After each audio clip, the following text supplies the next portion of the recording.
How to change lock screen password on iPhone. To get started, go ahead and open up the Settings application on your phone. Once you're here, scroll down and tap on Face ID and Passcode. Enter your current passcode over here. You will then be brought to the Face ID and Passcode settings page.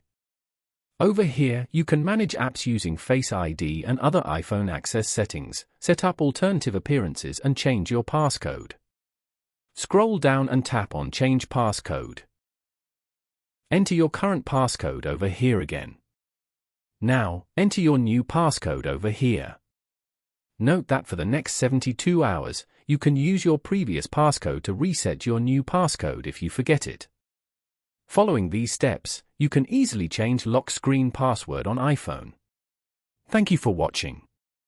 Please leave a like if this tutorial helped you, or leave a comment below if you have any questions related to the video.